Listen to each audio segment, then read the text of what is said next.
Last week, Tamara Howell and I hosted two amazing workshops called Crafting Your 2024 Success for over 100 therapists in private practice.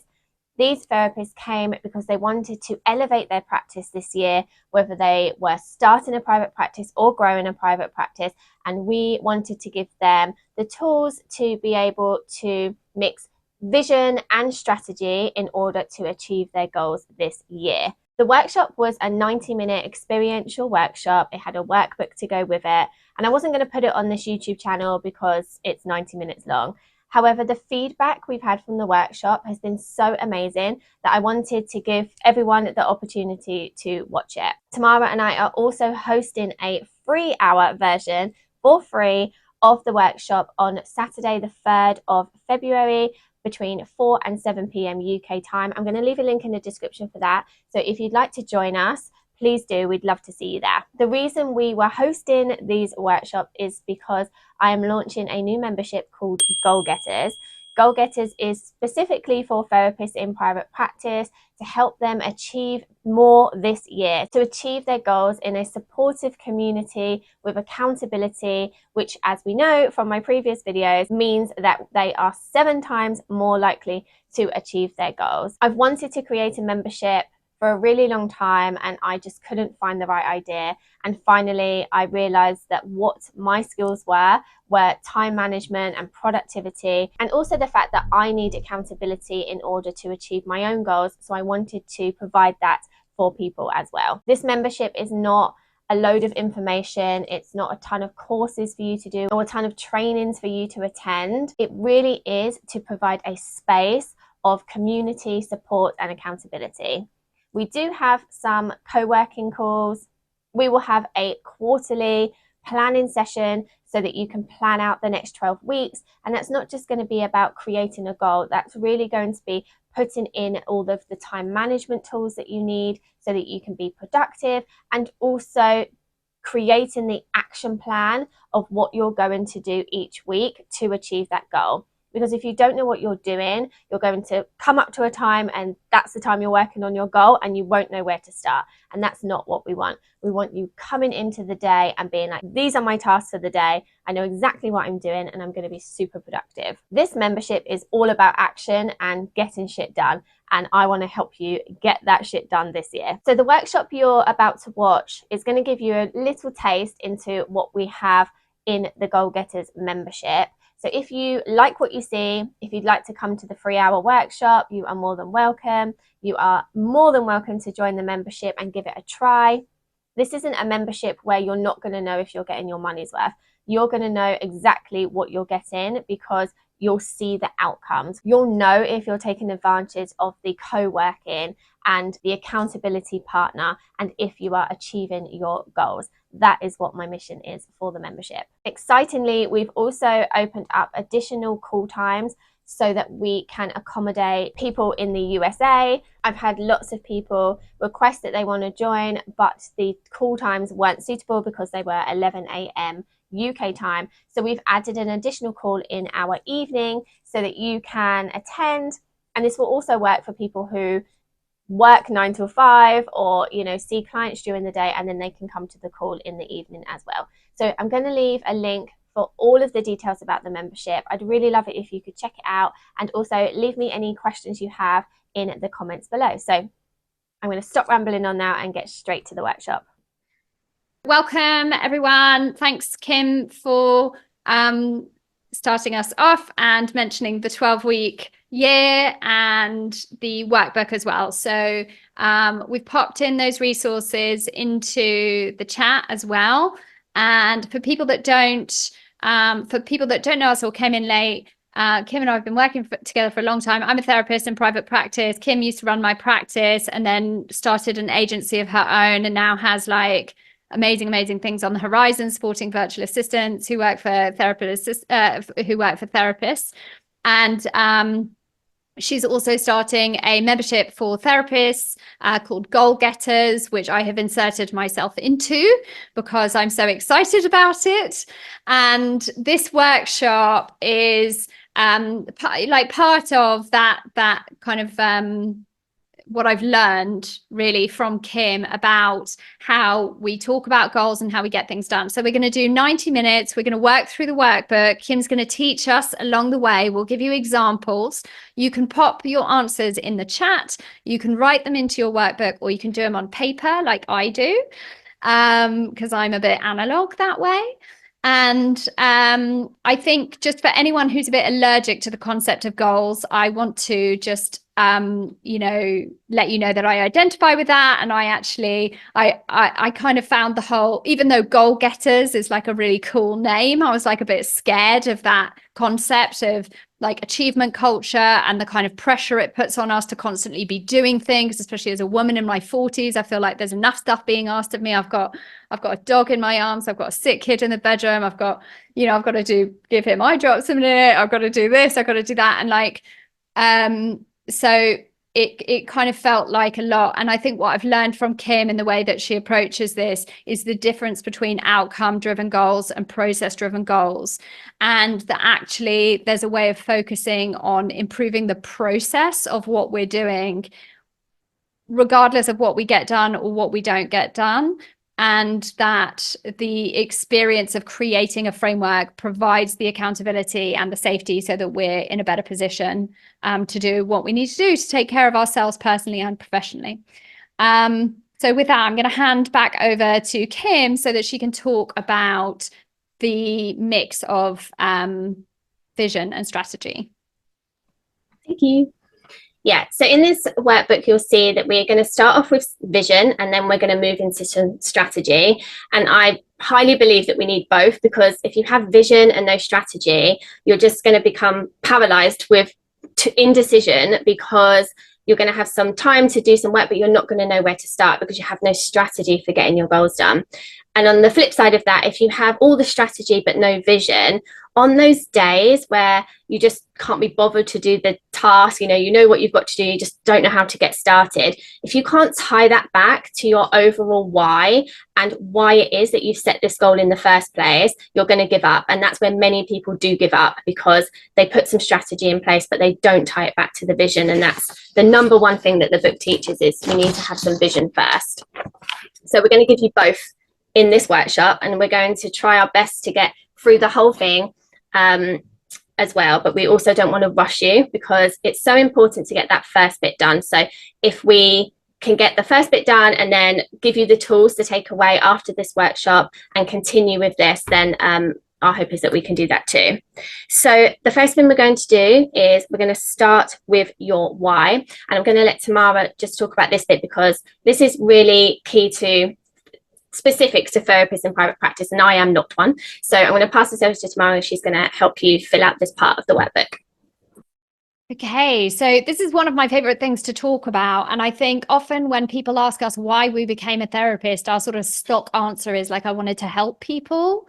And, that is the thing that drives us. That is often the thing that helps us identify. And I really believe that I'm a therapist, and then I did the training in order to be able to practice as a therapist. Many people tell me that about themselves, that they're sort of in their nature a therapist, a counselor, a psychotherapist, a psychologist, and that then they professionally became that. It's just like who we are as part of our identity a lot of the time.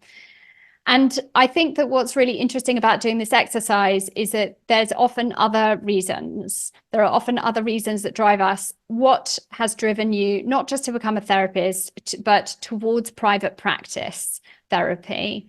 Has it been, and I want to encourage you to write this down. And I love what Kim's done by separating out the professional reasons and the personal reasons, because I never do this.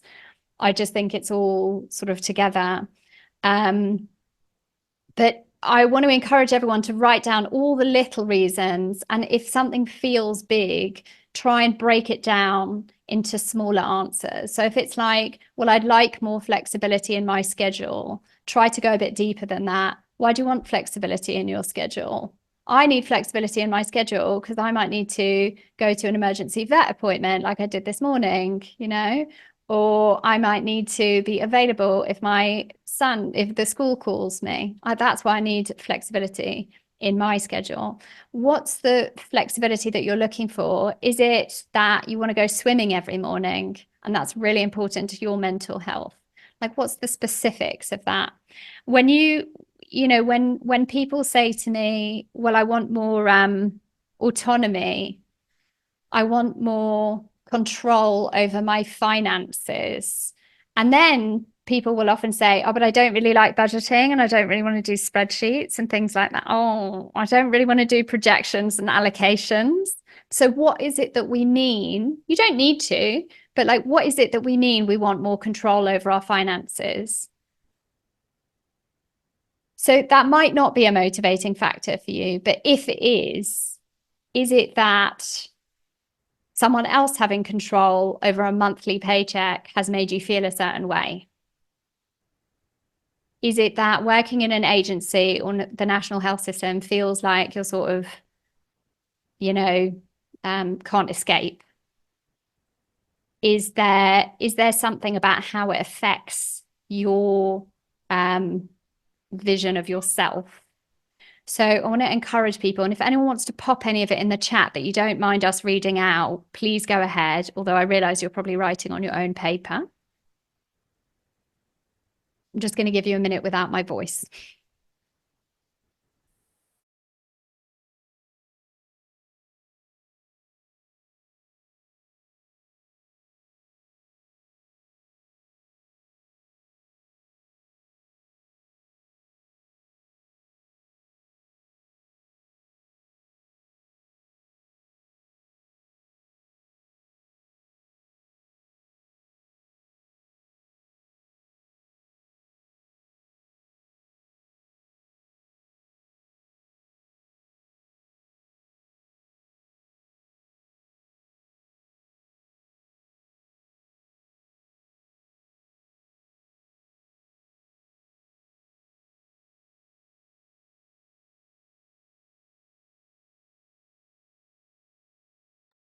Amazing. So I'm going to read some of these out, and also just in that minute managed to put an eye drop in my dog's eye at the same time as participating in this. So that is why I need flexibility.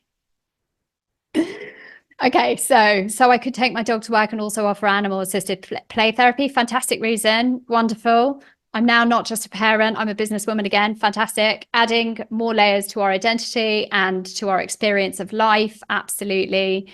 Earn a part-time income during my 60s. Great reason. Yes. Don't want someone else determining what my salary should be or what I'm worth, because sometimes that is how it feels, isn't it? When someone else gives us our salary, or we're at a certain, salary grade or something like that. Yeah, absolutely. Be location flexible. Yeah, exactly. So for people who move country, I've moved 5 times, I think, in the last 5 years, 4 or 5 times in the last 5 years, and managed to maintain my practice. So yeah, absolutely. These are fantastic reasons. If anyone else wants to pop any in the chat, maybe I'll pop back and read some of them, but I want to hand over to Kim to start showing us how the next exercise corresponds with what we've just written down. Thank you. Okay, so the next exercise is based on time blocking. So I don't know if anybody knows what that is, and I'm sure you do time blocking in your day, even if you don't know what that is. It's basically just scheduling your time and putting it down on paper. And it can also be mixed with batching things together. So for example, you do all of your emails and admin and things like that in one go. So what this table represents is obviously the days of the week and then the times during the day. And I've just done the hour one, so it's not too over the top, with like 15 minutes blocks and things like that.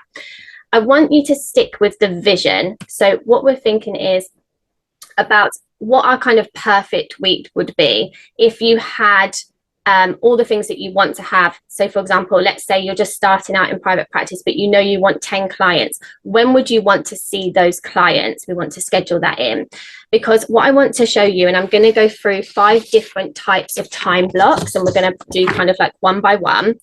I want to show you that if we can't schedule time onto paper to get things done, to do our actions, to action our goals, then you're never going to get them done in real life. So we need to make sure that we have time to do everything.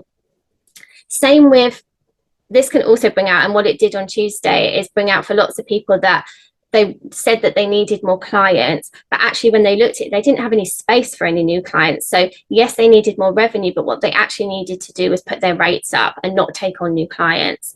So it's a really good exercise just to start thinking about your week as a whole and when you're going to do each thing, basically. So there are 5 time blocks, and we're going to put them in order because this is kind of order of importance. So the first one would be your must do's. So we're going to plan out your must-dos first. This is usually got to do with things outside of work. So it's going to be whether you're looking after children, maybe you've got to do school runs, or you've got younger kids and you have them for days, you know, so maybe you look after them 2 days a week and 3 days they go to childcare. It could be looking after parents, you know, parents having responsibilities for them. It could be also anything you've committed to. So maybe you've signed up to swim lessons or, you know, gym classes or anything like that you've committed to that you can't kind of do anything else during that time. It could also be a bit of work if you've signed up to you know, any courses that have you know, a time that you need to meet, or supervision, consultation, anything like that. So the first thing we want to put in is our must-dos, because they're kind of non-negotiables and we can't do anything because we have to be at that place at that certain time. So we're going to start with that, and I'll give you a minute or so to block those out first. And just for clarity, Kim, will we just write must do, or do we have to say what it is? So like if I have to do a pickup, do I put pickup or do I just put must do in the block? Oh yeah, so I would put what it is that you're doing. Okay. Yeah. That's more specific than I did. Okay. and for anyone who hasn't thought of it, highlighting it in a different color, like highlighting the different, because Kim's going to tell us about different categories to put in. Doing it in different color is a good way to do it as well. Yeah, when I talk about my time blocking, and my next thing is to like move it to a Google Calendar. We're not going to do that in this workshop, but the reasons why having it online is really good, and having it color coded can really help, because if you just see a load of text, I don't know if you're like me, if I just see a load of text, nothing stands out to me. I want to know, am I going to be client heavy today? You know, for me personally, I do filming or I do workshops on certain days. So I need to know that I need to wash my hair the day before. I need to like dress a certain way, as opposed to just kind of like rolling out of bed and I can just do some admin one day. So that can be really helpful at a glance, just to see what am I heavy in this day. So yeah, you can just you can just highlight it behind for now, or you can do that in the Google Doc too. You just highlight the words and put some color behind it if you'd like to, or you can do that later.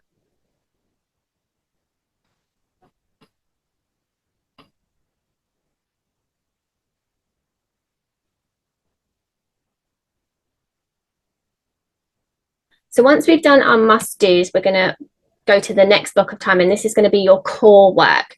So this is what you are paid to do. So for most of you, I assume that's going to be seeing clients. So you don't need to put in each, you know, client name that you're seeing, but just block out when it is that you would like to see your clients. Now, maybe you are working an evening at the moment, or you're working on a weekend, or you're working early mornings, and actually that's not suiting you. So where could you move those client sessions to? How could you group it so that it works for you?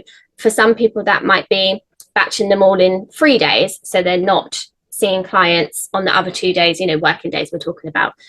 Some people, it might be spacing them out more, because actually just having 10 minutes between sessions and seeing like, you know, one person is not working for you at the moment. So actually you need bigger gaps.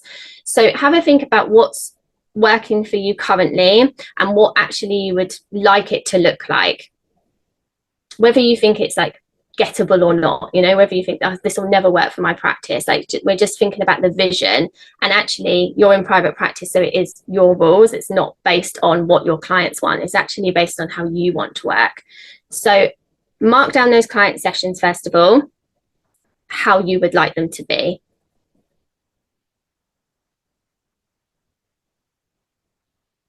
If you do any other kind of core work, that's fine as well. So if you hold groups, if you anything else that you do that you get paid for basically is your core work. Even if you have a job, a part-time job, I guess that could have come under the must do as well. Lots of these things can kind of cross over, but so if you have any paid work that you employed work you do, you can put that in there as well.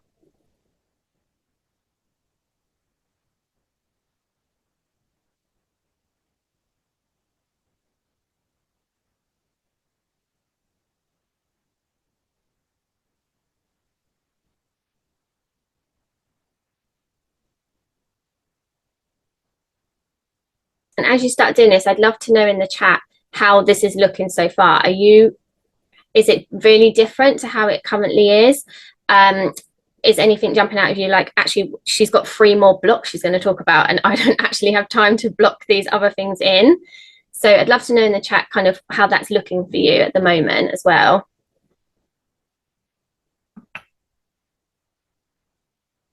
Or anyone that's like, yes, this is great, I'm not changing anything. This is exactly how I want to be, is exactly what I'm doing now.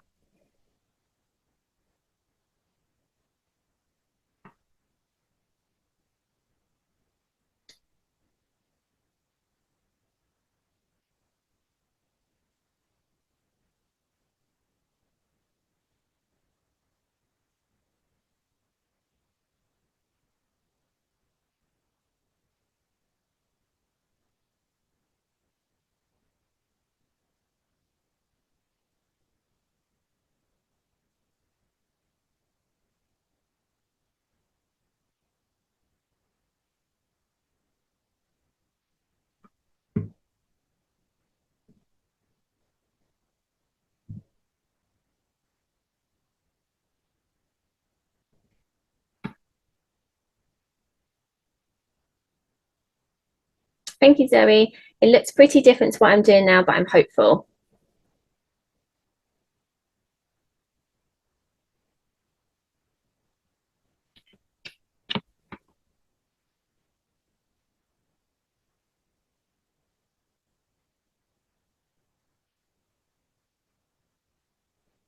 Okay, we okay? If we move on, I don't want to rush people.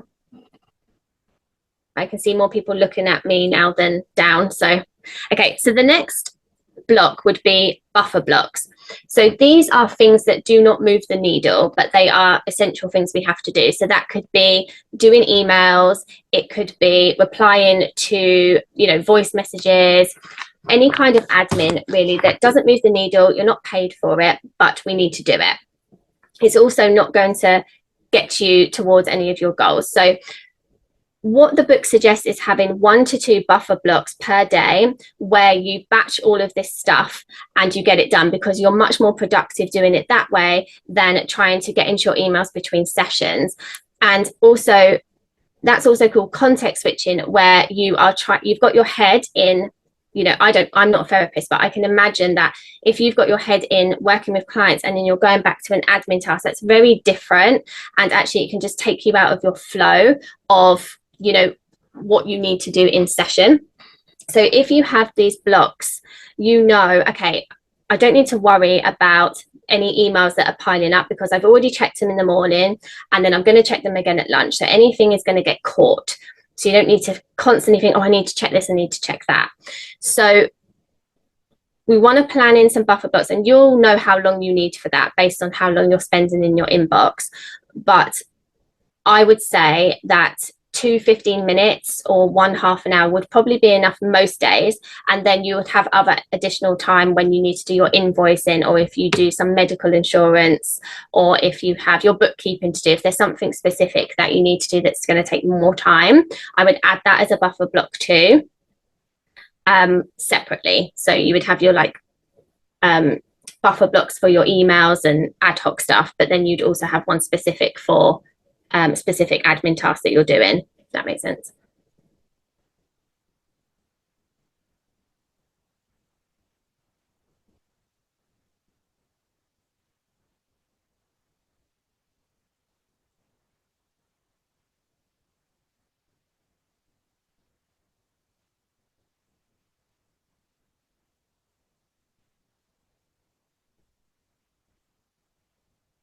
Kate, I can see you with all your different colors. I love it. Like, I can see you changing your pens, all the different colors. So much more fun when you add color.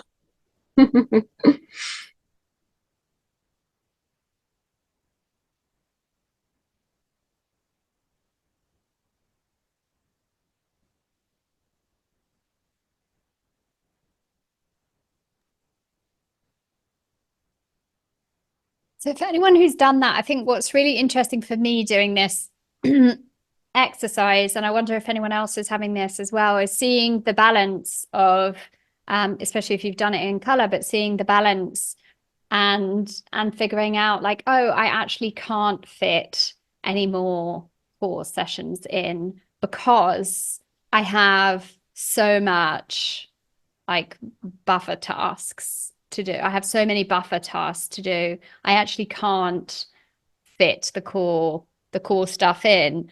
And for me, that looks like, you know, we'll get to, I'll let Kim tell you all of the different categories, but for me, I can see that there's a real imbalance in what I want to be focusing on. And I think it isn't just a case of just like adding more blocks in. Like, we're looking at like, this is what we want to move towards, and then figuring out how we do that. So that's what Kim's going to talk about.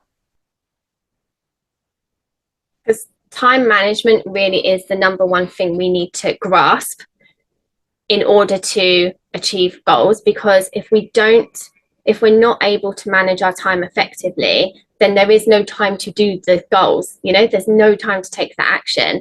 So this exercise is really showing you, okay, well, this is why I might not have achieved my goals, or this is why I'm exhausted because I'm seeing too many clients, or, you know, so it's really hopefully opening your eyes a little bit to, okay, this is how I want to get to, or this is not working for me, or, you know, lots of different realizations can come from this, but I'm hoping that some of those are coming through, and I'd love to kind of hear anyone's thoughts about that.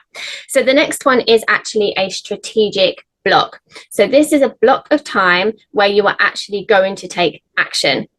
So when you have your goals eventually, and we'll get there, you know, at the end of this session, once you've got like, this is what I want to work on this month or this year, when are you going to take the action towards that goal? So where are you blocking that in? And the book suggests to have like a 3-hour block of time a week to do this. So I would say you want 1 to 3 hours, depending on how many goals you have.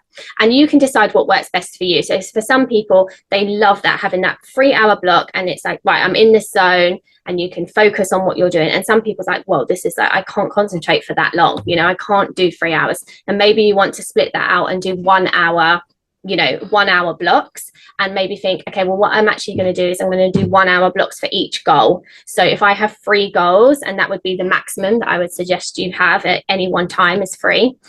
And you say, okay, well, I can do 1 hour on each of my goals. And then it's like, well, okay, well, what am I putting in there? So for now, we don't need to worry about that. But what I would like you to do is try and plan in these strategic blocks, either 1 or up to 3. And again, even if an hour seems too big for you, that's fine. We want to block in the time that works for you. Everyone is individual, but you need to find the time somewhere. It's really interesting. My finance coach calls these blocks CEO hours. And so she recommends spending between 3 and 5 hours per week on CEO hours, which is essentially running your business. And I think, I know it sounds like an awful lot, but if we're going to run a business, we're actually getting away with not doing that much running of the business if we're doing less, you know, fewer than 5 hours. If you think about being part of an agency or a hospital or any other kind of service, the amount of like admin and strategy and processes and things like that, if we can manage to do that in 3 to 5 hours a week, I actually think that's pretty solid. Yeah, I totally agree. And also the difference with that, I guess, is in those CEO hours, the additional hours can go into the buffer, because you do need to have a look at your finances. You do need to do certain things. Also case notes and things like that, client notes are going to come into those blocks as well. So yeah, it's just different names, but yeah, it's just way of managing your business, and also on top of like your day-to-day running of what do I want to achieve, and adding that on. Is anyone struggling to add in strategic blocks? Anyone like, oh my God, and she's got one more left? Yes, Janet, they would. CEO hours would include marketing. Yeah.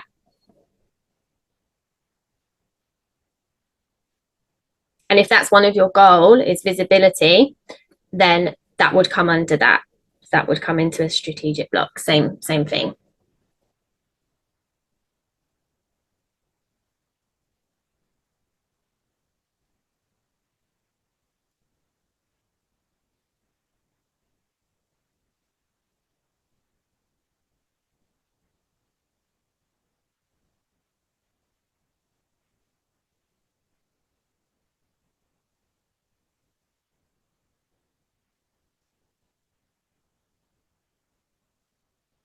Okay, and then the final block is called a breakout block, and this is basically time for yourself. So it's time where you're not working on your business, but it's during business hours. So we're not saying like, oh, Saturdays and Sundays are my breakout blocks, because I don't know about many other people, but they're definitely not space for me. I have my kids home and it's really all about them, ferrying them to their different, activities they've got. There isn't really much space for me on a weekend.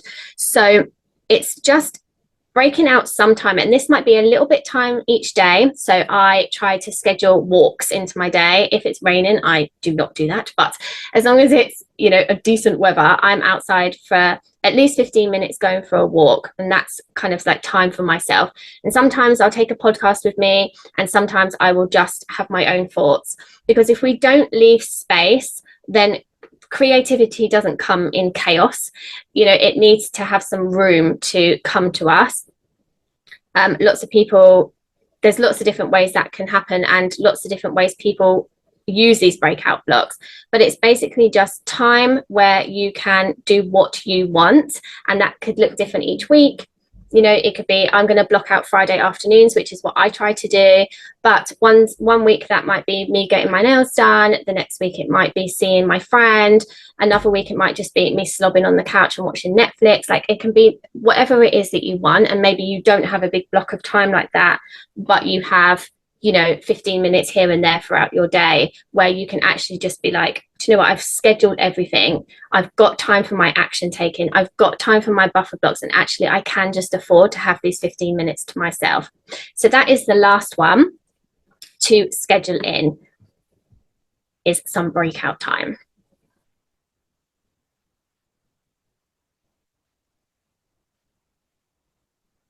Oh, love that.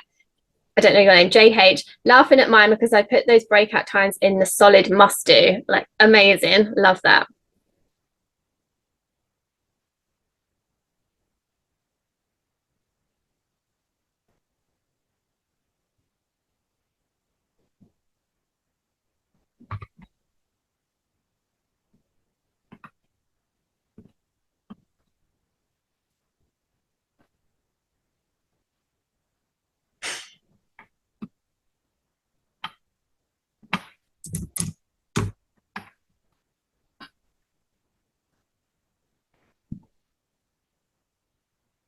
Okay, so hopefully you've been able to schedule out all of your time. If anybody has anything they'd love to share with us, we'd love to see them in the chat. This is such a great suggestion, was putting these ones in first. And when we get to the next exercise, we're going to talk about that, like planning your time for yourself first. I think that what's really interesting about learning about these blocks in this order is that we see, a lot of us see how little time there is left for these blocks. So I'm going to just give you a quick, for people who are maybe a bit more visual, I'm going to give you a quick view of my color coded blocks. I haven't written in the specific activities because you don't all need to know that I have to pick up my kid at 4:15. And let me see, share. So just so that you get like kind of a visual, and maybe Kim might have some ideas about the balance of that. Can you see it? Can everyone see it? Yeah. Okay. So we can see from mine, and this is relevant to the next exercise, I don't like sitting at my desk before 9 o'clock in the morning. And if I can help it, 10 o'clock in the morning.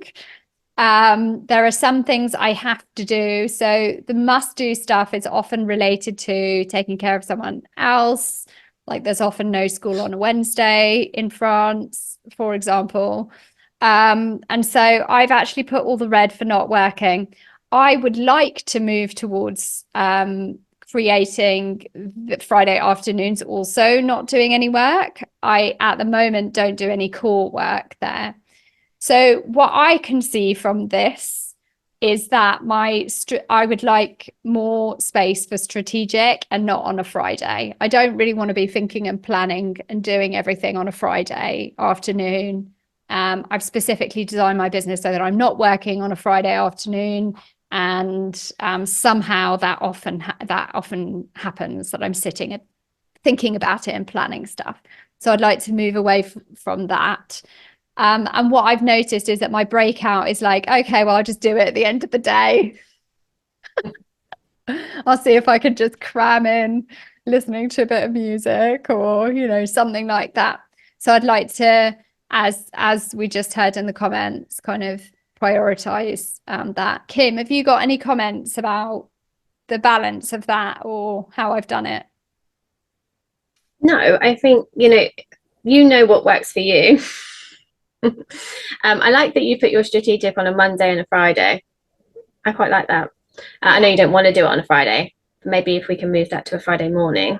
Yeah. So that would work for me. And I like to, at the end of the week, do a bit of a review and a plan for the next week. And at the beginning of the week, know what's coming up. So yeah, I do that might on a help Sunday. a few people. Yeah. And also I see clients on a Sunday. So my core works on a Sunday. That's not going to work for everybody.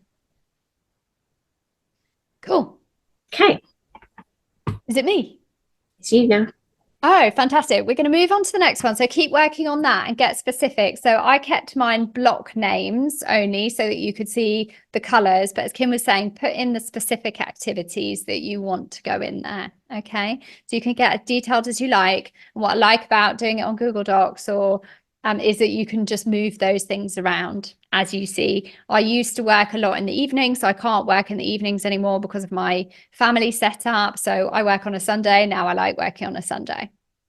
Okay, so the next page of the exercise, the next page of the book is about our ideal day. So has anyone sat down and thought about what you'd want your ideal day to look like before? Has anyone done that? Sort of planned out your ideal day as an exercise? Okay. So if you haven't done any coaching or accountability or a session like this, you might not have done it. It's okay. We're going to do it now. It's fine. We're going to take care of it. And this is, something that I've done with several coaches, planned out. And I always think it's a little bit silly because my ideal day on a Monday is not the same as my ideal day on a Wednesday or a Saturday. And so you might want to pick a day when you're doing this exercise. What do you want your ideal Monday to look like, or your ideal Saturday to look like, or Friday? And we're going to focus on a work day. Making time to visualize and plan for your business seems like a lot when you've got loads of tasks and things to get done, because a lot of the time it feels like, well, if I'm not getting it done, how can I move towards anything? But we have to know what we're moving towards. We have to, and I think for me, one of the most helpful things that one of my coaches got me to do a couple of years ago was just write down how many hours do you want to be facilitating groups for on Zoom a month. And that was just the most specific, because I love facilitating groups, but I can really only handle about 10 hours a month. So that was the most helpful thing for me, because I know what that means. That means I can do 3 regular groups a month. That's it. That's my limit. And so I really want to encourage everyone, think about your ideal day, pick a day or pick a time in the month or something like that. And imagine that we're at the end of 2024 and that you've already achieved everything on your to-do list. So like you've written your to-do list, you've done it all. You don't have to worry about any of that stuff, and write about your ideal day. Do it in the present tense. Okay. And talk about what you've just done today in your ideal day, what you've got coming up in your week that you're excited about, and how you're feeling. And that's what we're looking for. Okay. Is how does it make you feel? Make sure there's a balance between the personal and the professional, between the creative and the organization.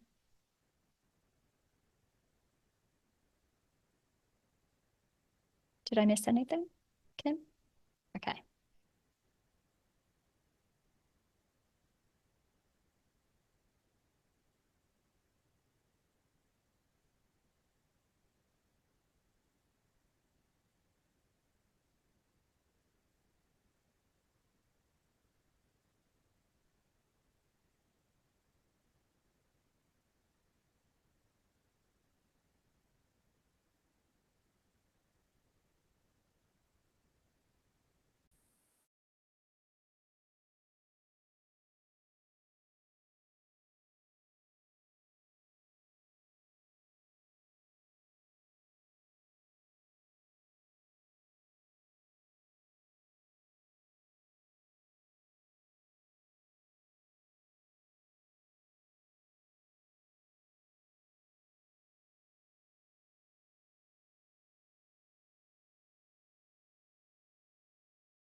Great question in the chat. Where does CPD come? Strategic or buffer?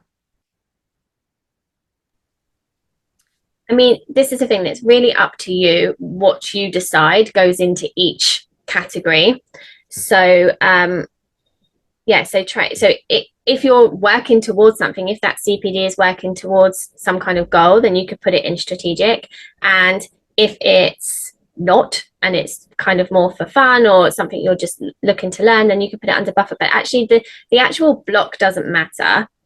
Like the name of it, it's just, put it, if you need CPD time, then just put that in. But kind of like any, could be a must do, could be some core work is not paid for, but it could be towards your core work if you're working towards accreditation or something. So can kind of come under any of them. Absolutely. So the more specific you are, the less the name of the block matters. Although I really like how I've done it in different colors. But yeah, the more specific you are. So like if you're working on a particular certification at the moment, it might be something you need for CPD or for your CEs if you're in the States. But it could also be that you're working towards the MDR certification or brain spotting or something like that. It's something that you find really creative and you're really excited about it. It's really fun. Maybe that's kind of part of your breakout,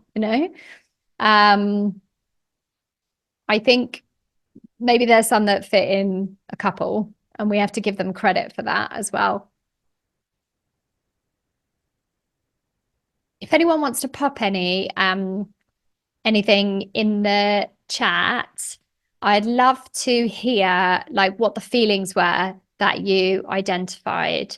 And when we talk about our ideal day, I really mean, you know, I think sometimes we write like 6 sessions and this and that, and we can be quite dry about it. But I really mean like woke up at 8 o'clock, had a cuddle with a dog, and then I had a cuddle with a cat, and then, you know, ate some crepe for breakfast, and then had a walk, saw some pink clouds, like that specific. Like, what is it ideally that's happening? I listened to a new album, got an idea for the name of a new workshop, like remembered to get in touch with someone I haven't seen for a while, carved out an hour on Zoom to meet a colleague and talk about a collaboration project. Like, what are the things that get you really excited? I love when I see people put client work in their ideal day, because that doesn't happen for everybody. And sometimes that is an important thing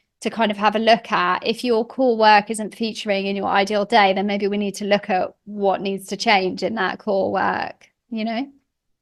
Do you want to add anything about that, Kim? No, I love that. And that's exactly it, because, you know, if I was thinking about my ideal day in my life, I'd be on a beach somewhere. You know, my ideal day would not be sat here, although I love doing this, but an ideal work day would be doing this, you know? So that's what we're talking about, is that because work is, you know, so takes up so much of our life and so much of our time at the moment, it is like, how do we want to be spending that time? Because I'm sure, and I hope one of the reasons that you got into private practice is so that you could do this. You could kind of create your ideal day. So if it's not what you're living currently, it's be really good to know, okay, well, what would it look like? And then at least then you've got a path to get there. So the core work that that featured in my, so loads of mine is like sat down and had a decaf, and then I had a chat with so-and-so, and then I did this and blah, blah, blah, you know, and then I folded things, you know, in different color coordination, whatever.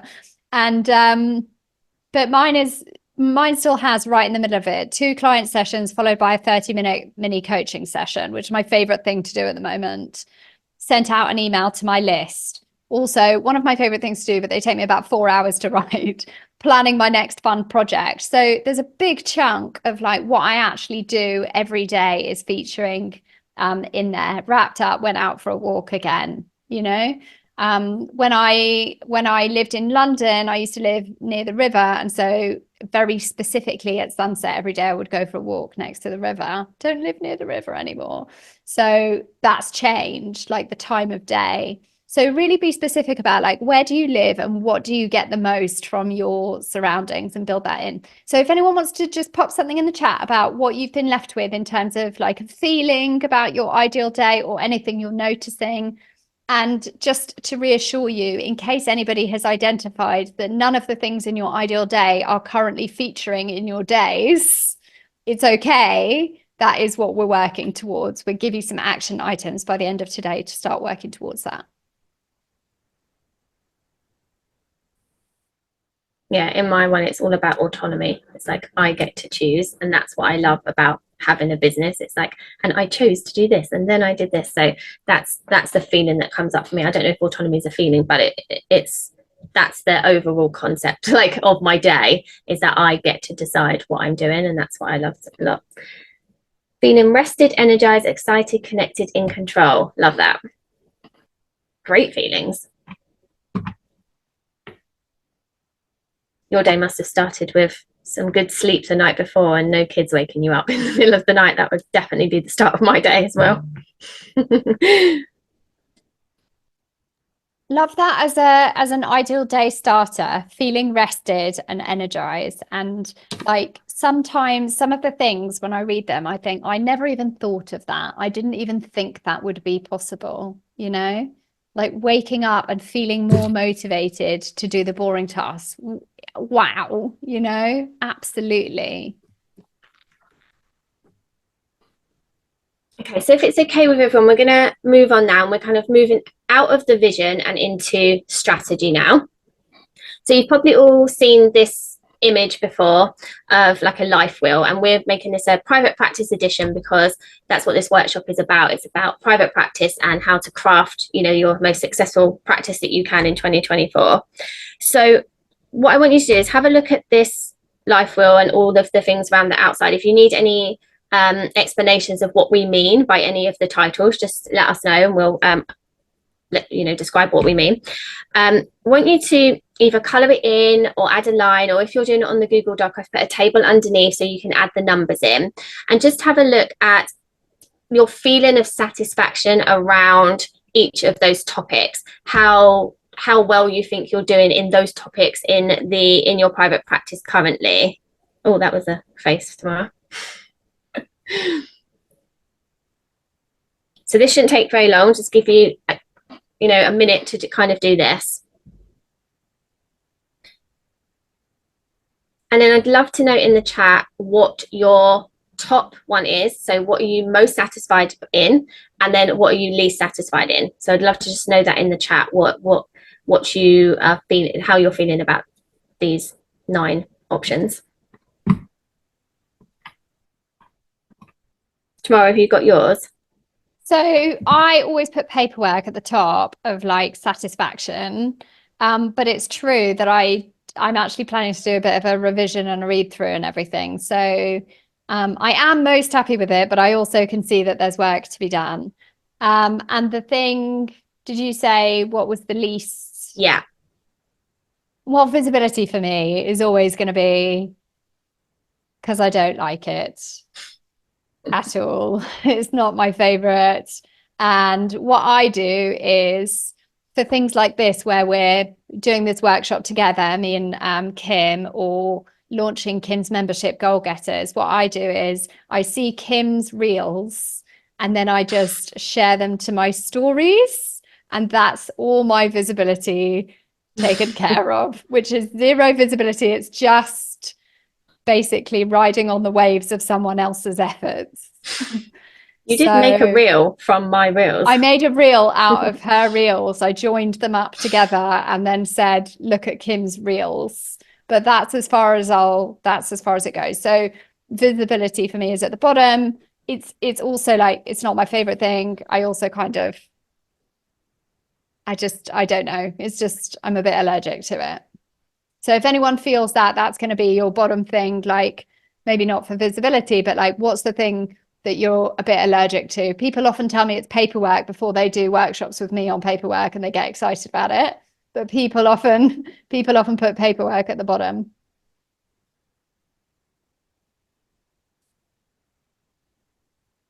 So systems, Kim, are the systems you're using to do stuff. So that could be your e-signature platform, it could be your email platform, it could be how you're saving all of your data, all of your client notes and things like that. It can be an EHR.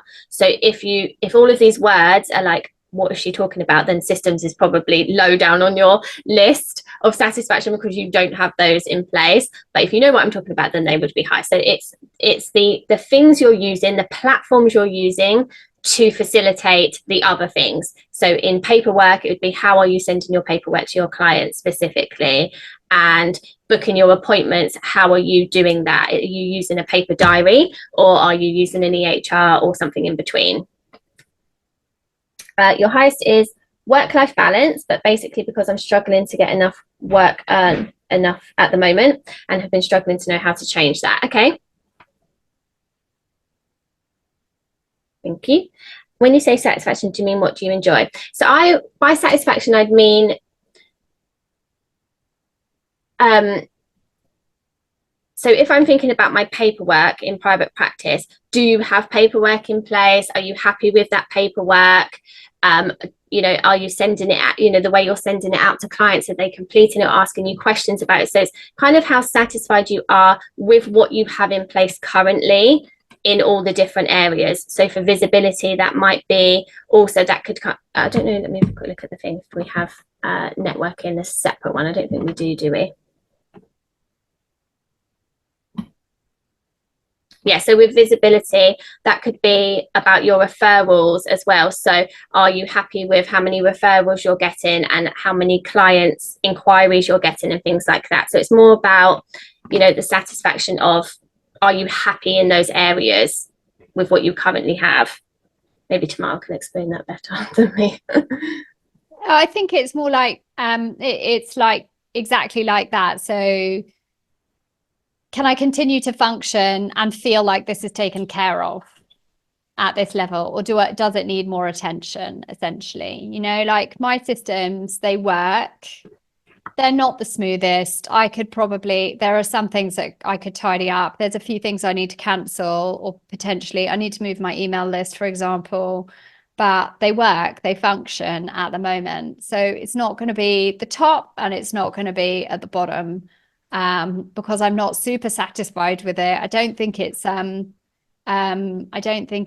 the most efficient area of my business, but it does what it needs to, you know?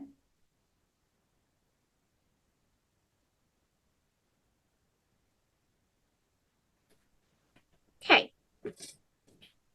You do the next bit?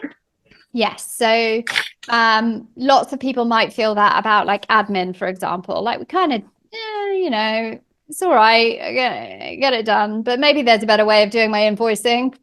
Potentially, there might be a better way of keeping track of where I get inquiries from, potentially, So, but we kind of muddle along and make it work. So, people might find that bit in the middle. And I guess what I'd really like to ask everyone is, what are the top 3 areas when you have a look at that list, or when you have a look at the wheel? What are the top 3 areas that you would like to work on this year to improve your private practice? And when I say improve, that's by your own, it's like not what I would call an improvement. It's what you feel would improve the experience of private practice for you. So if when Kim was explaining about systems, there was like a short circuit and you went like, no, then that might be at the top of your list of things to have a look at this year.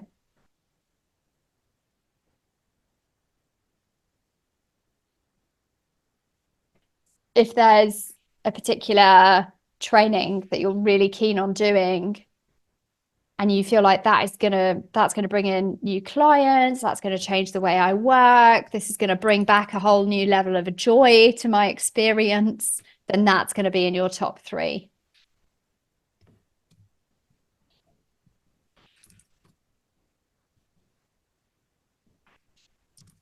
Okay, so I'm gonna hope everyone's picked 3, hopefully. Yes. It's okay, you can change them later. Like, this is not set in stone. You can move it around. So in those 3 areas, if you scroll down to the next bit, we're going to dump our ideas. It's not a very elegant way of saying it, but we're going to do a little idea dump of everything that we could do to take us closer to improving those 3 areas. So if you've identified 3 areas, let's say education, paperwork, and policies, for example, right? If you put one of each of them inside those blocks and then just dump all the ideas out of here onto the page that could take you closer to that. So as an example, policies and procedures. When Kim started working for me in my private practice, I had what most people call standard operating procedures. So any repeatable task that has to be done again, you can write instructions for and then give them to someone else. And if they follow the instructions, the task will be completed perfectly. So for example, a standard operating procedure could relate to invoicing. It could relate to inviting people to the first session. It could relate to scheduling. It could relate to replying to colleagues' emails, sending reports, like how you record, dictate, write a report securely and send it to a doctor if you happen to work with referrals, could relate to billing if you work with insurance. And so standard operating procedures is kind of a little manual for working in your practice. And it means that if you ever plan to hand over your admin to someone else, or you don't want to hold the information in your brain all the time, that you've got a little manual. So invoicing, for example, if I do invoicing at the end of the month, I'm constantly like clicking on the wrong thing and trying to remember where stuff is. But if I have a standard operating procedure, I just follow the instructions step by step. Okay, so if you've identified that one of the top areas that will help you feel that your practice is progressing is writing is policies and procedures, then you might put standard operating procedures. But then you need to go more specific than that. Doing a proper idea dump is going to be opening a Google Doc, writing down a list of all the standard operating procedures, creating naming conventions, creating an itemized list and an index at the top of the page so that I can find things easily, sharing it with this person that works in my practice. Do you know what I mean? It's going to be very specific, maybe asking someone else for help with blah, blah, blah, blah, blah. So we want to just put all of the ideas that would take you closer to that. Kim, do you want to add something? Because I picked maybe the most boring one of all of them. Yeah, so it's basically what we want to do is make the goal smaller. So if we think, oh, I need to be more visible, it's okay, well, what are the ways that you can do that? Brain dump all of that, all the different ways. And then one of those is actually going to be your goal. It's not going to be, I'm going to be more visible. It's going to be one of the things that you've put down on the brain dump. And that's what we're going to take forward. And that's what I'm going to talk about next in creating these goals, because we need to make sure that they are smart. And we're going to go through what a SMART goal is. You've probably heard of them, but I want to kind of just break that down, because if we don't have a SMART goal, it's going to be really hard to achieve it. And I'll explain why in a second.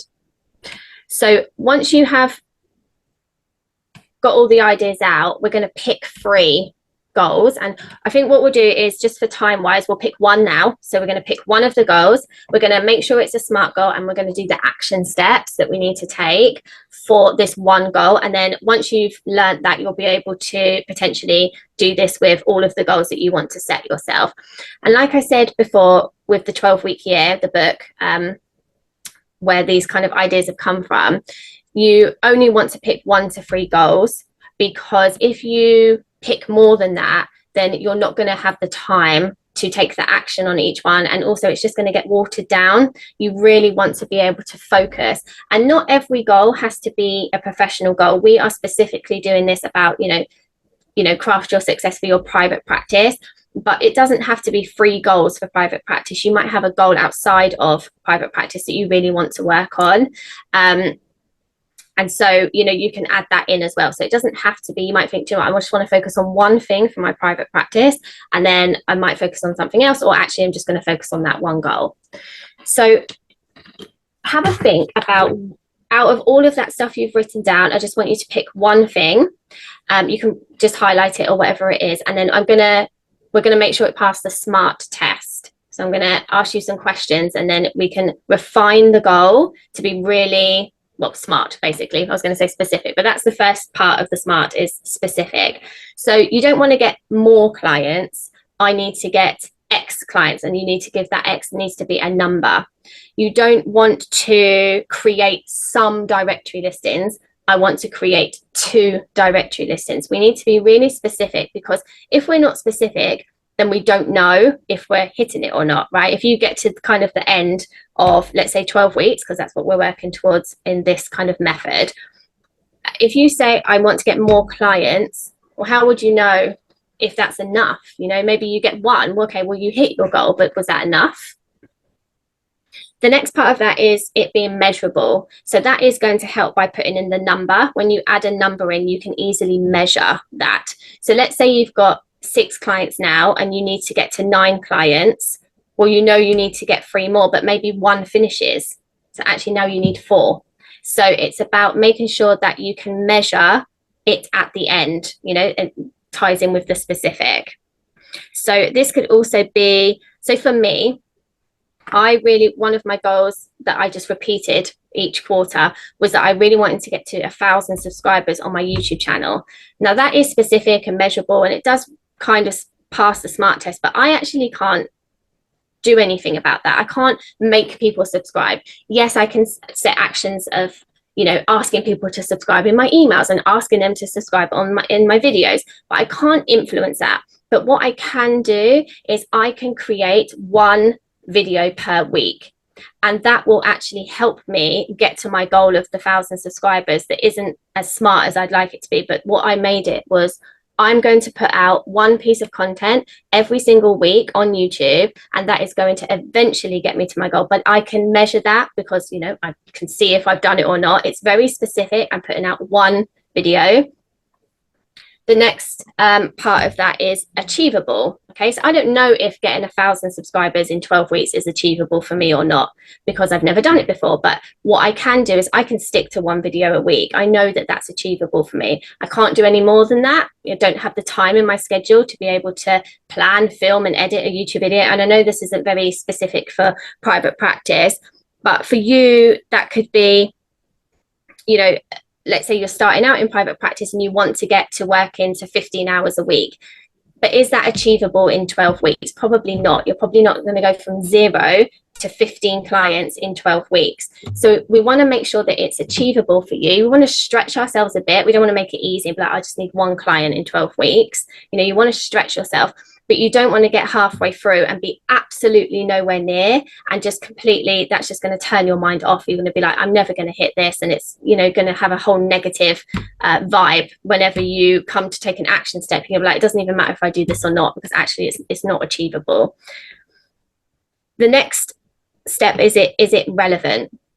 So again, if you have a goal, you need to tie it back to your vision. So like I said before, with regards to clients, if you know that you need more revenue in your business, so for you think, okay, well then that means I need more clients, but actually you have no time for more clients, it's going to stress you out because you're seeing more clients than you actually want. It's not a relevant goal, because you're going to have this push pull constantly of, I need more clients and I don't want more clients. So if you kind of follow laws of manifestation and stuff like that, you're going to know if actually you don't really want it 100%, you're never going to actually achieve it, because you're constantly working against yourself. I want more money, or I need more revenue, but actually I don't want more clients. So you need to make your goal relevant to your overall vision. And again, on those days where you don't want to take action, or things are just not going well for you, if you don't have that to tie back to, it's going to be really hard to get the motivation to do it. And finally, it needs to be time bound. So we're going by the 12-week year, and what they say is you plan out your action steps for 12 weeks to achieve the goal. Because if you set it for a year, let's say everybody sets New Year's resolutions, or like, this is what I want to do this year, it's too far along. There's no urgency to it, and actually what you'll probably do is procrastinate on that for 11 months if you're like me, and then just be like, oh, I'll try and get it done in December, when actually you're too busy thinking about what Christmas presents you need to buy and wrapping down. So you want to set one each quarter, and that's a great way to give yourself some urgency and also keep you on top of what you need to do. You can see progress each week. So we want to make sure that when you pick your goal, we're just going to focus on one for this workshop, is it SMART? And I'd love to know what your SMART goal is in the chat if you would like to share that. Yeah, so maybe if a few people want to put like just what idea did you get into your head, and then Kim can work it through and tell us if it's SMART. Sure. Do you have one, Tamara? Well, I've got some examples of like when people have said to me, like, I want to start a practice. Like one of the steps has been, like, for example, renting a room or completing I've got a free Psychology Today listing course, so completing the course. So it's not even necessarily like, okay, I'm going to put my listing up on 5 directories. It's just like taking a small step that takes you closer to the potential of getting more clients. So someone recently said to me they wanted to start a podcast. And actually, I interviewed someone before Therabundle who said that all therapists should have YouTube channels and podcasts, and that we're keeping all our resources secret, and that we should all be out there. And I was like, no. But someone recently said to me, I want to start a podcast, and it was in like a coaching situation, and my feedback was like, and you need to do this, and you need to do this, and then in 12 weeks time you should plan this, and then in 6 months time, blah blah blah. And 2 weeks later she had her first podcast episode, because she went and she did a coaching session with someone she's followed for a really long time, who has a podcast, who answered all of her questions, and she found her first 3 guests. So actually her action steps, I don't know anything about running a podcast. I know about launching things, but not podcasts. And so asking the right person is sometimes the best action step that we can do towards a goal. Yeah. If anyone wants to listen to her podcast, it's called That Nerd Thing. Oh, it was Morgan. Oh, nice. Yeah, Morgan, exactly. And it's super awesome for nerds. Yeah, so we need to, there's kind of two things. You don't want the goal to be too big. So launching a podcast, is that too big for 12 weeks? Maybe not. Maybe you could launch it in 12 weeks. It depends how much time you have to dedicate to doing it. If you had 3 hours a week just to dedicate to that, then probably yes. But we don't want to make an action step a goal as well. So we don't want to make it too big, but also just, so for example, you gave the example of doing the Psychology Today, the course. I would say that was an action step, and that might be a repetitive action step. So it might be, I'm going to do an hour of that course a week and maybe the course is 3 hours long, but then the goal would be to create your Psychology Today profile, and one of the action steps would be to do the course or to do some kind of training. There's lots of different things that you can put in the action steps. Sarah, you said relaunch my website using the template I've already chosen. Awesome. Okay, so you want to, is that your whole website? You want to redo your whole website? Is that achievable? Or would it be achievable to create one page? I don't know. It's different for different people, but I would say creating a whole website, if you're doing a whole website, would probably be too much for most people.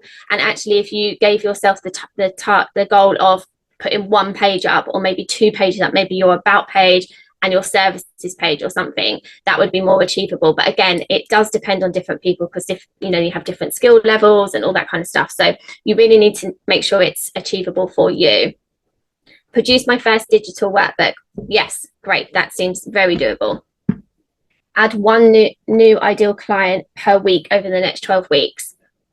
Okay, so you would need 12 new clients in 12 weeks. Personally, I feel that would probably be a little ambitious.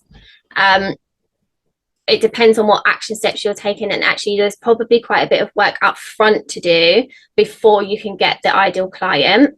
So I would maybe cut that down in the first 12 weeks. So maybe you would say, I'm going to get 4 or 5 new clients, but there's work that you're doing towards that first of all, which would be, maybe changing a bit on your website, or updating your Psychology Today, or working out a process for your inquiries.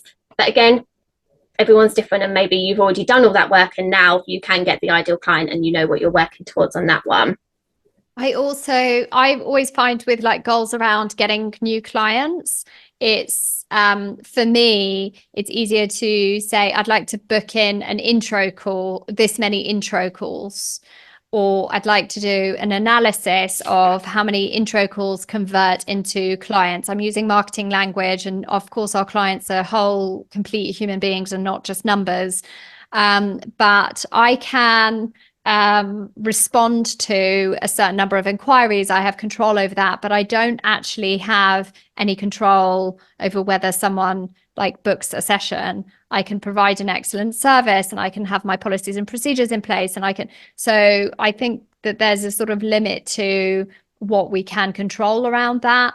And also remember that if we want 8 new clients in our practice, we have to think about who's going to graduate. So what we call in marketing, we call churn.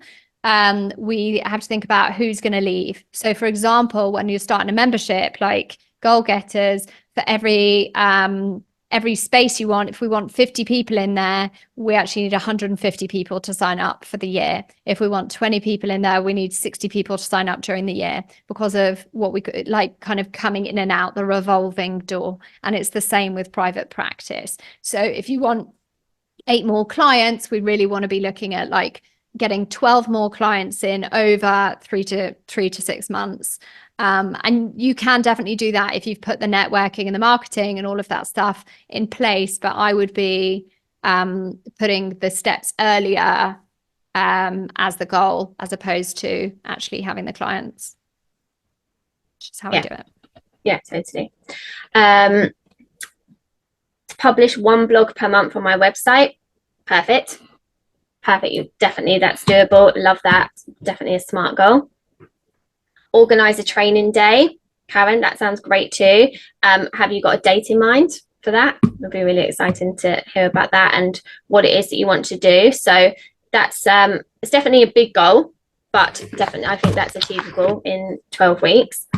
To find and onboard an administrator to help with the setting up of systems and free up time for me to develop business. Yeah, Freddie, that's great. I think that is doable in 12 weeks, but it depends what you've got in the back end as well. So have you already written all of your SOPs, or is that something you'd want them to do? Yes, okay. That's fine. Yeah, so that's definitely achievable, but I would just, you probably wouldn't be able to hand everything over in those 12 weeks. You'd probably have to work together a bit, especially with setting up new systems and things like that. That's going to take time, but definitely finding somebody and hiring somebody, I'd say, would be your first goal, is to find and hire, because it can take time to get referrals, to interview, all that kind of stuff can take longer than you probably imagine. So I would just revise that goal slightly to hire somebody, and then your next goal would be, what are you working on together? So what is it you want to do? Do you want to improve, your systems and things like that? And then that would be the next goal. I would kind of split that goal into 2 quarters. So creating a new profile on a new platform is a goal, not an action step. Yes, because there's lots of mini action steps in there, isn't there? Do you need to do some training around how to create the profile? And then, you might want to take a headshot, that's an action step, just taking a picture. Look, the profiles now have videos, right? You have to record a 30-second videos. That's an action step. They're all little things, and you can't you don't want to cut those out. These are the really important nitty-gritty things that you need to think about and plan in, which is, the next step is brain dumping and thinking about everything you need to do. So if we take this creating a new profile, what is everything you need to learn? Like, are there tags? I don't know if there are. Are there tags that you need to kind of know about? You might want to have a look at other people's as well too. That can be an action step, just actually looking at what other people are doing and what's standing out to you. What do you like about certain pictures that people have put on? Do you like ones that are more casual or more staged? There's lots of different things to a profile. So there's so many little steps, and you need to think about all of those and then plan them into the 12 weeks. You might get it up in 6 weeks, and that's totally fine. It's, that's not a problem. You can have then another mini goal, but you want to think about all the little action steps to take towards that goal. May or June, invite speakers and deliver creative activities. Is that for your training day? Is that the same person with the training day? Yes. Great.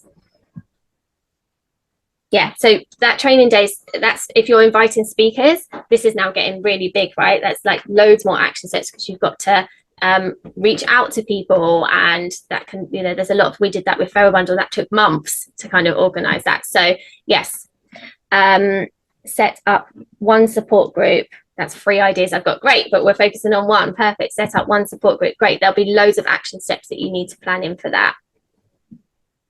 And Tamara's added her free Psychology Today course as well, if you want to sign up for that, for people that are thinking about directory listens. Okay, so that's the kind of final bit, is once you've got your SMART goal, once you're happy with your SMART goal, and I'm happy to stay on and help people craft their goals if they want to do that, we're then going to think about the the action steps.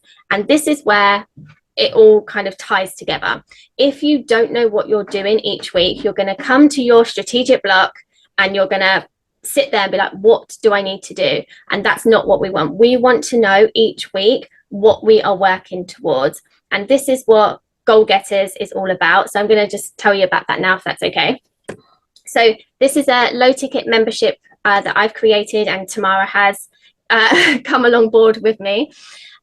Basically, the reason that I created this membership was there was so much information out there. You know, Tamara has an amazing Psychology Today course, for example, to help you do your directory listings. I don't want to be another resource of information.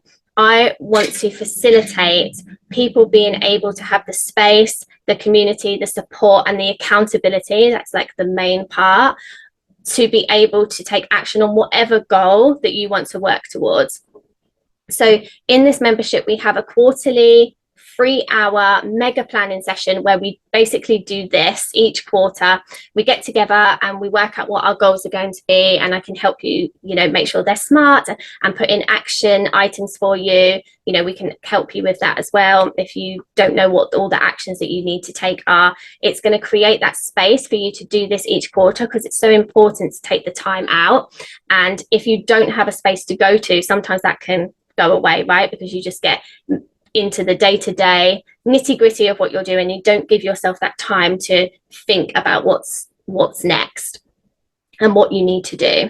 So we also have a weekly co-working room where, again, you can come to a specific place. You could schedule that in as your strategic block, and it will help you have the support and the community to be able to take the actions that you need to take to achieve your goals. We're also going to give you an accountability partner if you want one, so that you have that person that you're reporting to kind of each week, which you probably wouldn't have in any other way, because I'm assuming you're all kind of solo business owners, so you don't have a person that you can report to. And just to say, this is how I'm getting on, to give feedback to and get feedback from as well, and just having that support, on a weekly basis. We also have a monthly bookkeeping session, and I'm going to put in my bookkeeping template, because actually taking control of your finances is so important in relation to goals. Because if you don't know where you are, then you don't know where you need to get to, right? If you don't know what finances you have and you don't have a handle on your expenses and all that kind of stuff, it can be really hard to make decisions about your private practice. And what's really cool as well is Tamara is putting in her practice framework, which I'm going to let her tell you all about. And she's doing a monthly call as well on the practice framework, and doing kind of like a coaching training call. So I'll let her tell you about that. Yeah. So, I mean, just to apply what we've been talking about today to when Kim started talking to me about Goal Getters, we don't have any control over who signs up or how many people sign up. But what we do have control over is providing high value in the launch process. So we wanted to do this workshop. We did one 2 days ago. Now we're thinking about even maybe doing like a longer one at the weekend, because so many people, we didn't get to the end of it, and there's so much, we can go so much deeper. So we'll let you know about that. About 25 people emailed me today and said they did want to do it. So we'll let you know. But that's, it's a bit like what I was talking about. We can't control how many clients actually sign up with us, but we can control what kind of a service we provide. So when Kim told me about it, I was like, well, you really need the framework in there. So this is the practice framework for people who don't have it already. I've got it on a Trello board and in a Google Doc. It's a big workbook on a Google Doc as well. And it splits out all the different categories of our private practice and breaks everything into really easy kind of checklists. So for example, set your fees exercise. I don't know if everyone can see that. Sort of walks you through how to set your fees without comparing with other people, and actually just using information. So I'm going to teach once a month. I'm going to teach like a training on a different section of the framework. And I've been doing that inside Pod as well. So I've had loads of feedback about different things. Pod is my coaching group for people who don't know, for people in private practice. And the whole point of the Goal Getters is that it's high value, low ticket, £35 for founding members, which I don't think Kim mentioned. And it's also not a bombardment of way too much stuff. So there's monthly call with Kim, monthly call with me, and then quarterly planning sessions like this, but for 3 hours. So, and other bits and pieces and the courses and things like that. I made my own sales page because I like to do things like that. So again, like, I can't control how many people sign up, but I can make a really nice looking sales page for it. So those are the things that we can do in our private practice. If you want to get your website done, you could focus on your copywriting, you could focus on the pictures that you're going to put on there, something like that. So we also talked about, for anyone who finishes your do you want to talk about prizes?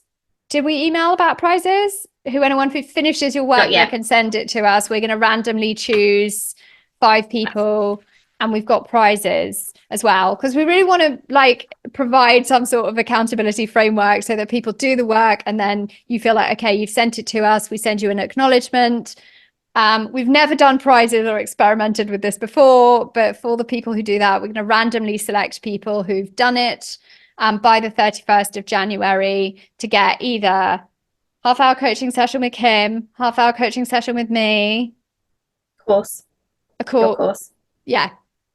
I don't know what we've decided. One of my courses. Oh, create your referral network. Yes, that was it. One of my favorite courses that I've done. Is really fun.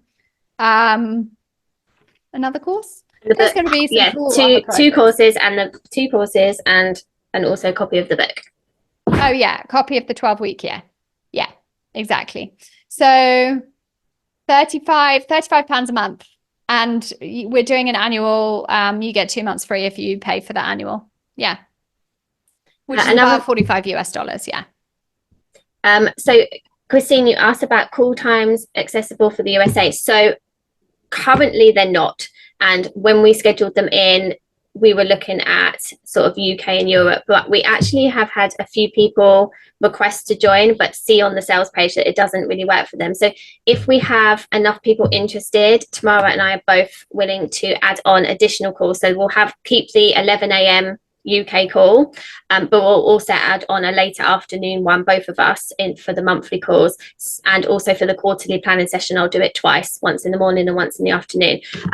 But we would obviously need enough people to be interested. So if you want to email me, I'll put my email in the chat in a second, and say that you're definitely interested. Have a look at the sales page, make sure that it's right for you. But if you're definitely interested, let us know, and we're going to collate that.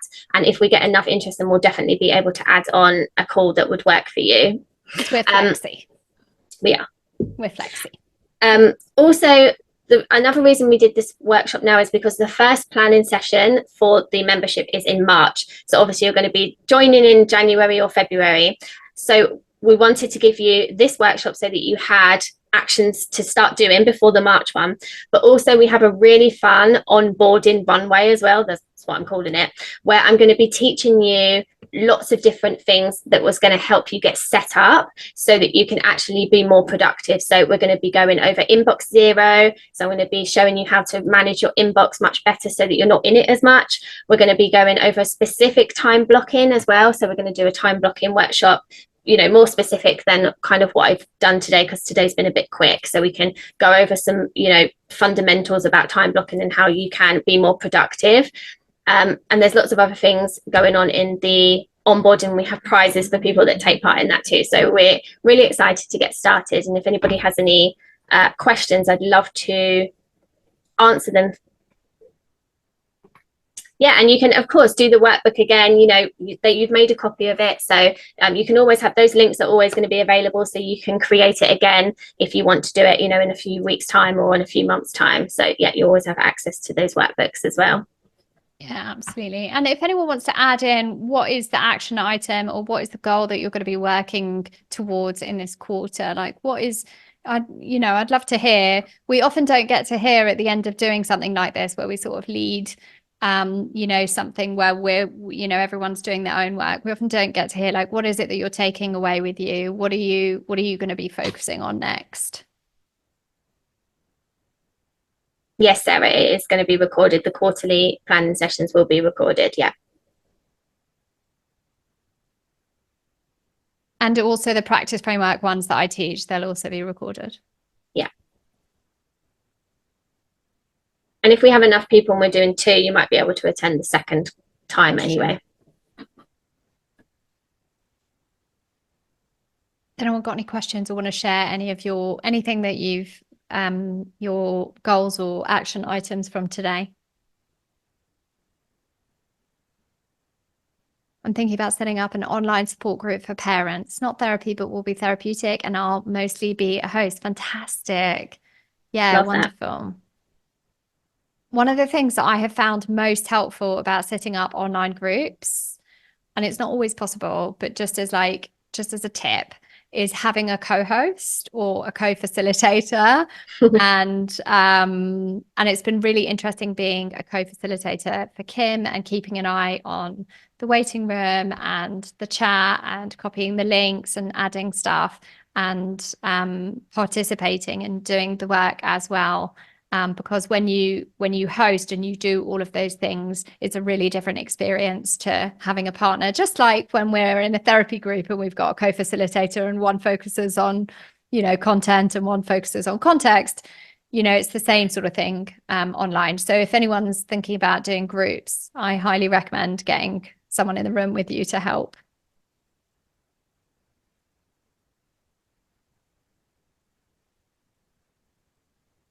Yeah, fantastic. Freddie, keep in touch with Kim because she might be able to put you in touch with someone if you're looking.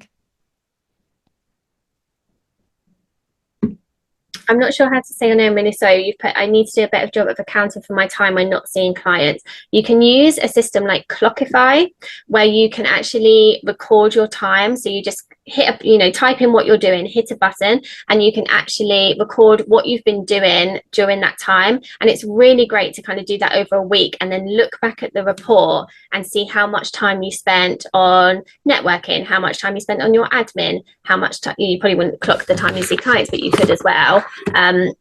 So that's it's called Clockify. It's completely free, and it's really easy to set up, but it's a really great way to kind of track what you're doing and see actually does what I put on paper match what I'm actually doing in real life. So that's a really good exercise to do. So I can show you really quickly. And this is one of the first things that I often tell people to do when I do coaching or when I'm working with people in pod is track your time so you know where it goes. A coach told me to do this a few years ago and I tracked the whole year. And then I stopped tracking for a year. And that year was much less efficient. So I can show you really briefly. Hopefully there's nothing too embarrassing on here, but that was my week last week. So I assign like different, I sort of call them clients on here. So for example, goal getters, I did 11 hours and 49 minutes of it last week. Personal, I track my personal hours as well, because I consider that if I wasn't doing them, I'd have to pay someone else to do them, my personal admin. Pod and therapy practice, that's all I did in that last week. So I can kind of keep track and I can see what the balance is between various things. And you literally just press, let me see if I can just go to the time tracker. So you just press play. You can see I'm in a webinar right now, team meeting, therapy, that kind of thing. So it just kind of says like what it is. And then I assign it to whatever project. And so I really recommend, Clockify is free, but just do it for a week, do it for 2 weeks just to see where your time's going. Because you might find that actually you're not spending that much time on something, or you're spending way too much time on something. Yeah. And for you, Freddie, if you're looking for an admin assistant, that can be really helpful to know where you're spending your time, and then seeing the difference when you have that person, what you could be spending that time on instead, whether that's an additional client or working towards something new that you want to do. I thought I saw a question, but I've seen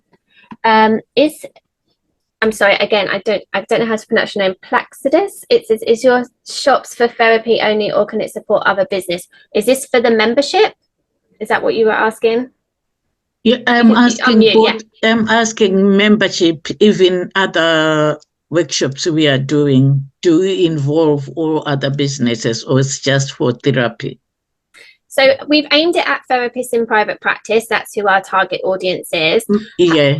So yes, but This workshop is specific for therapists, but the other workshops that we do in the quarterly one, it can be for anyone, in all honesty, but it just helps to have the core focus of private practice, because then you can help each other, for example, with your accountability partners.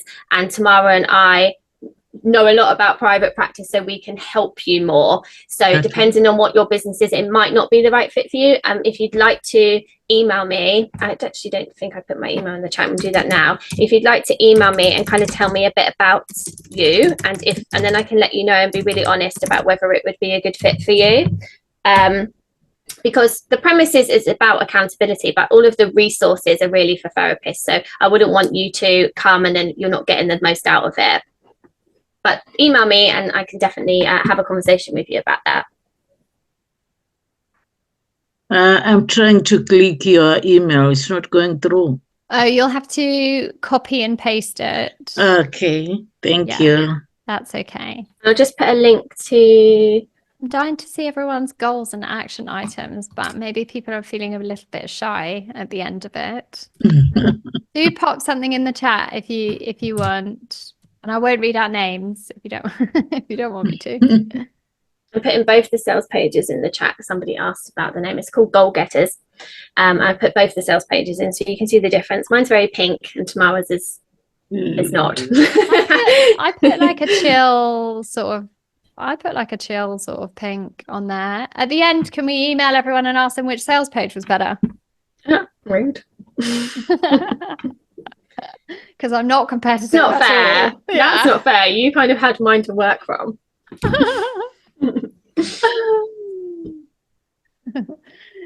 Okay, thank you so much for your time. If you have any more questions or want to let us know your goals, you are welcome to stay. We've got a bit of time. Otherwise, thank you so much for joining us. We will send out a replay. You've got the links to the workbook if you want to use it going forward. And we're here, so if you need anything else, we've got tons of resources. Check out our websites anyway, because we've both got a ton of free resources. I've got a YouTube channel. We've got loads going on. If you want help in private practice, then we are here to help. Absolutely. And it does it. And also, like, whatever platform, like, you can watch Kim's YouTube channel or her reels if you engage that way. You can read my blog or do my free courses if you engage that way. And I think what we all try to do in private practice is help each other out. The way that our businesses are built is that we try to provide value up front so that people get to know us, and that you can do as much as you want for free, and we're not gatekeeping the information. And for example, like Goal Getters is about spending time with us throughout the year and having the framework. But please remember, all information is available on the internet if you know where to look for it. Google. Exactly. Exactly. Yeah. Okay. Who wanted to see my dog? My little baby doggy. Oh no. Thank you for the interest. Thank you. So once you've copied the Google Doc, it will save it on your own drive. So you'll have it. But what I would also suggest is maybe just just get a copy of the PDF and keep it on your desktop or whatever. But yeah, once you've done a Google Doc, it automatically saves. That's the beauty of a Google Doc. So you can literally X out of it and it will save it for you. But it will be on your drive. When you made a copy, it would copy it to whatever Google Drive you were using, whether that's your personal account or a work account. So you don't need to save. Great. Bye. Thanks so much for coming. Thanks so much for coming. Thank you. Bye. Thank you very much. Love this goal. My goal is to meet some therapists local to me. Thanks so much. Really thought-provoking and helpful. Fab. Yeah, So she's gone. Yeah, Linda, it'd be great to have you in there. Yeah, that's great. Okay, fantastic. Thanks so much. Bye. Thank you, everyone. If you're still with me, thank you so much. And I really hope you enjoyed that workshop from me and Tamara. We really enjoyed hosting them, and we're really excited to host the next one on Saturday. If you'd like any more information about the Goal Getters membership, all of the details are in the description below. But for now, thank you so much for watching.